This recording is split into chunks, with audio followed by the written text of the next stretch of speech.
Hello friends, ഇന്ന് ഞാൻ പറയാൻ പോകുന്നത് അഹാന തൻവി ടോപ്പിക്കിനെ കുറിച്ചാണ്.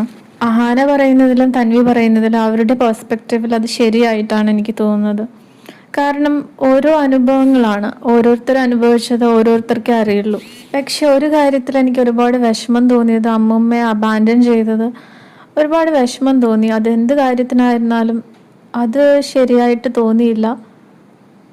അതിൻ്റെ കൂടുതൽ ഡീറ്റെയിൽസ് ഒന്നും നമുക്ക് അറിയത്തില്ല, അതുകൊണ്ട് പറയാനും സാധിക്കത്തില്ല. എന്നാലും പിന്നെ തൻവിയുടെ കാര്യത്തിലായാലും സ്വന്തം അമ്മയിൽ നിന്നും പേരൻസ് ഇല്ലാതെ വളർന്നത് അതിയായി വിഷമിപ്പിക്കുന്നു. എന്നിട്ടും പുള്ളിക്കാരി സ്ട്രോങ് ആയി ഇൻഡിപെൻഡൻ്റ് ആയി ജീവിച്ചു. അതിന് hats off to her. Tanvi ചൈൽഡ്ഹുഡിൽ അനുഭവിച്ച ട്രോമാസ് ഒന്നും നമുക്ക് മൂന്നാമതൊരാൾക്ക് ഒന്നും അറിയാതെ പറയാൻ സാധിക്കില്ല. അത് അവർക്ക് മാത്രമേ അറിയത്തുള്ളൂ. അതുകൊണ്ട് അത് പറഞ്ഞപ്പോഴും തൻവിയുടെ വീഡിയോ കണ്ടപ്പോഴും വിഷമം തോന്നി.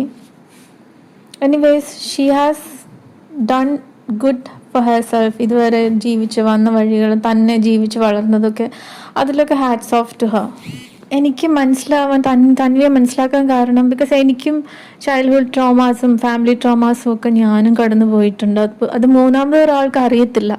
അപ്പോൾ വേറൊരാൾ നോക്കുമ്പോൾ എനിക്കൊന്നുമില്ല എന്ന് അവർക്ക് തോന്നും. ഇനി അഹാനയെ പറ്റി പറയുകയാണെങ്കിലും ഞാൻ ഒരുപാട് റെസ്പെക്റ്റ് ചെയ്യുന്ന ഒരു വ്യക്തിയാണ്. The way she speaks, the way she treats her family, എല്ലാവരും ട്രീറ്റ് ചെയ്യുന്നത് maturity in handling things. Also her video making skills, creating, editing എല്ലാം ഒരു സ്പെഷ്യൽ ചൈൽഡായിട്ട് എനിക്ക് തോന്നിയിട്ടുണ്ട്. അതുപോലെ തന്നെ തൻവി ഒരു സ്പെഷ്യൽ ചൈൽഡാണ്. അതുപോലെ തന്നെ ഞാനും നിങ്ങളും ഓരോരുത്തരും. അപ്പോൾ എനിക്ക് പറയാനുള്ള, ഒന്ന് ആലോചിച്ച് നോക്കിയാൽ നമ്മളെല്ലാവരും സ്പെഷ്യലാണോ? എല്ലാവർക്കും ഹീലായിട്ട് ഹാപ്പി ആയിട്ട് കുടുംബമായിട്ട് കൂടുമ്പോൾ ഇമ്പമായിട്ടുള്ളതല്ലേ കുടുംബം. അതുപോലെ ഇരിക്കാൻ സാധിക്കട്ടെ.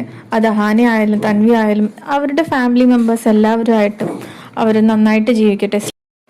നമ്മുടെയും നിങ്ങളുടെയും എല്ലാവരുടെയും ഫാമിലീസ് ഹാപ്പി ആയിട്ടിരിക്കാൻ സാധിക്കട്ടെ. Stay blessed with your families.